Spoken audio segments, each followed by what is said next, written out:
simple. Ugh. All right, so hold on. Sorry, we're back in Revelation 9, but we're gonna pick up the 5 months. Yes, what was the 5 months thing?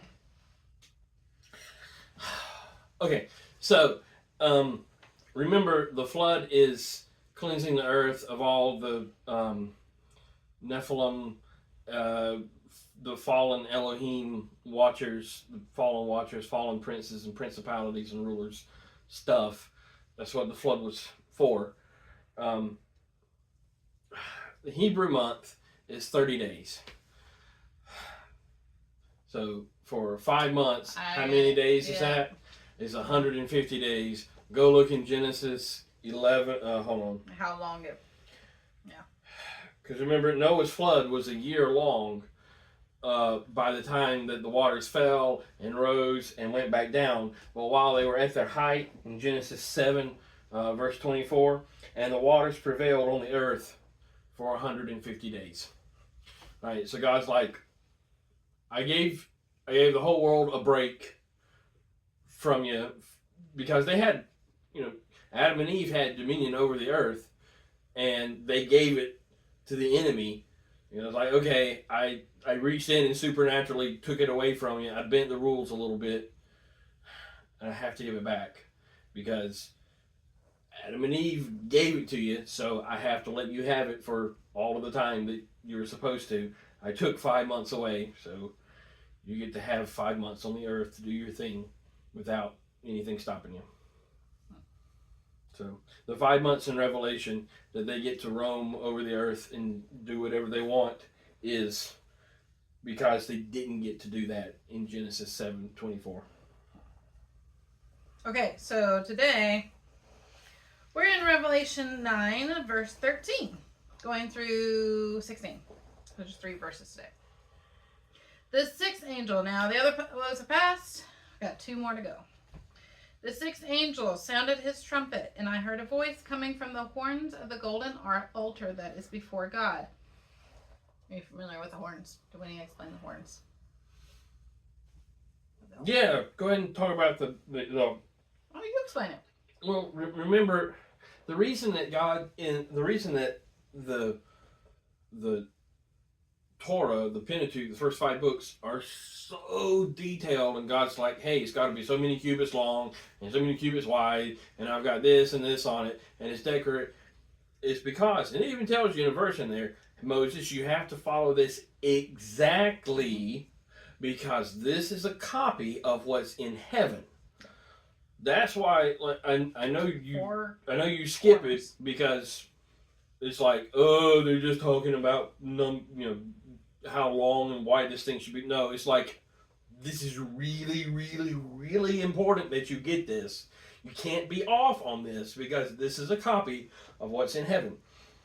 So these horns are on the projection, the 4 corners of the altar. Yeah, the altar that's in front of the Holy of Holies, because we've got the Holy of Holies and you've got the incense altar in the holy place, and then outside of the temple you've got the golden altar, the brazen altar. Which is what we were talking about in 8, is that in heaven there is no longer the altar for the sacrifices, because that's fulfilled in Christ, but the golden, the altar of incense is there, and of course the ark. And you could find, even in the Old Testament days, that was where you could find mercy. Mm-hmm. The Ark of the Covenant, the top of it was the mercy seat, but if you were to be able to grab hold of the horns, that was like the mercy place. And there was somebody, one of the folks, I think it was Joab, when Solomon was purging all of the not so good people from David's time, that David was like, hey, make sure make sure you don't get this guy in your kingdom. Make sure you just kill this guy off. Make sure this guy's gone. You don't want to start with those people. One of those managed to make it to the altar and held on to the horns and wouldn't let go until, so I don't remember what exactly happened. He let go somehow and got killed. So don't let go of the altar. So don't let go of the mercy of the altar. So here come out of the horns, out of the mercy place, this is what's being said. Mm-hmm. It said to the sixth angel who had the trumpet, release the 4 angels who are bound at the great river Euphrates. And the four Ooh. angels who had been kept, we're going to talk about this obviously, and the four angels who had been kept ready for this very hour and day and month and year were released to kill a third of mankind. Now remember, we've already lost a lot. The number of mounted troops was 200 million. I heard their number. The south is the good direction. East is also the good direction. East, That's yeah, where, that's what I was writing. that's where Messiah comes. East North is is not the direction good of direction. both redemption and destruction, from whence both came. So Revelation 7:2. I wrote this down. And yes, this does mean that if you go to the Euphrates today and dive down in a certain spot, that yes, you can find those four angels. Okay, so You might have to have spiritual eyes to see them, but yes, they are physically right there for that day. Yeah. Mark it on calendars like Friday, July 4th, whatever. He's not actually whatever saying a year. date. I'm not saying a day. I'm just saying there is a real day that they're set for. Yeah. So Revelation 7:2 talks about from the east. Then I saw another angel coming up from the east, having the seal of the living God. In Revelation 9:14, we just saw this. And then in Revelation 16:12, let me turn 16:12. Remember, Euphrates is, if I remember right, it's one of the rivers that That's was right. there all the way back in Eden. Yes, yes. So the sixth angel poured out his bowl on the great river Euphrates, and its water was dried up to prepare the way for the kings from the east. So there you go on that. Yeah. So if your Antichrist is in Israel, the kings from the east is like the Parthian Empire and all this, Pakistan and Afghanistan and China. Because if all the Christians are gone, the Muslim nations are still left, and a lot of the Asian nations are still left. So it's very likely that the Antichrist will be, and it's even said that he's stopped for a moment because he's more concerned with news coming from the east, which would make sense if Chinese, other Asian armies get mobilized and start heading that away toward Israel. Okay, and I had written where it talked about, and we'll probably go backwards in just a second. The number of the mounted troops was 200 million. I heard their number. In Daniel 7:10, it says, a river of fire was flowing, coming out from before him. Thousands upon thousands attended him. 10,000 times 10,000 stood before him. The court was seated, and the books were opened. So he speaks of those numbers as well, and all the things that are. Daniel has so much prophecy about. All Daniel is well, end time prophecy. Golly. Okay, so you want to talk a little bit more about these four angels? We're pretty sure that there are four of the ones that fell at Mount Hermon. They're not the gods of the nations. These are the old gods. Mm-hmm. Pretty sure these are not the unfallen angels that are on God's side. These are not the servants of God. These are not God's. Yeah, these are chomping at the bit to destroy and obliterate, which they do. I mean, a third of mankind, whatever's left. So they've been bound up. So that gives you a very clear indication this is not servants of God. yeah, they've been in chains for a while, just itching to get out and destroy things for thousands of years. So it's like a really mad hornet that you was shaking it up in a jar and then you take off the top. Well, then murder hornets that remembers your face. Yeah. You take off the top, it's gonna kill something. That's what basically this is. Except there's four, and they're really mad.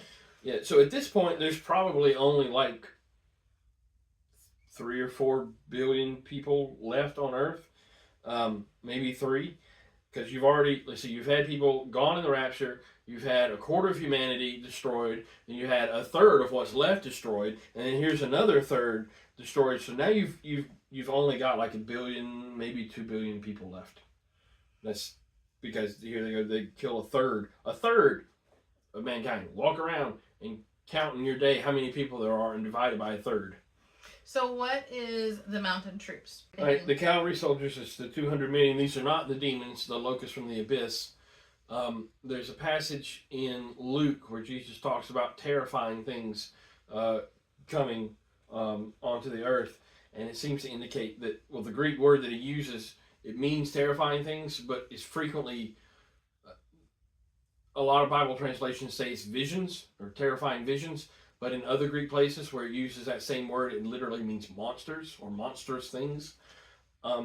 So there are apparently not just spiritual enemies that are out there. But and we'll get to it in this passage where it talks about a description of these cavalry soldiers, these riders. The description is that of a Greek chimera, which is a creature that is a combination of creatures. So, like, the DNA has been altered so that it's, well, in this case, a lion and a snake, a lion and scorpion, lion and snake. We're gonna read next, right? So, any Nephilim. I know keep going back to Nephilim, but I'm sorry when you see that that's what they're talking about. That's what the enemy's doing, is he's trying to pervert and corrupt and change things and twist things. So do we need to hold on for that part until tomorrow when we talk more about it? No, we'll get there tomorrow. But it's a description of not spiritual. The locusts are the spiritual demons, like just that's demons. That's just a spiritual thing that's going to be impacting the natural. These are natural things that have come from a combination of things. And there is one of the scrolls in the Dead Sea Scrolls that actually says how in Noah's day, pre-Noah, that they actually created these things. Which is why it goes back again to what Jesus said in Matthew. I think it was Matthew where he says that in the days of Noah. So there are going to be things that took place then that are going to be here at the end, and that references. There are half-breed monsters that I know it sounds like X-Files, but they're still already on Earth. You believe it was in the book or not? Yeah. They are existent already, but it's going to be extremely magnified come the end. Okay, so at this point, we have over half of the people of the world have been killed at this point, based on those numbers that you kind of was working through. And even more would not locusts, sorry. There's something else. I don't remember what it is. Even more would be killed, though, had it not been for the fact that God still places a limit. I mean, you think of that murder hornet, it's going to literally kill everything in its path. So, especially if you have 4 of them. But God still places a limit. There is still more to come. And notice that these were not allowed to destroy nature, because nature had already been destroyed earlier in the earlier trumpet blast. Yeah, we talked about seals. The land and all in chapter 8 being burned up. The earth was burned up, the trees was burned up, and all the green grass was burned up. Yeah. Okay. So anything else in this section? I don't think in that part, no. Okay. So we will pick up in verse 17 also tomorrow.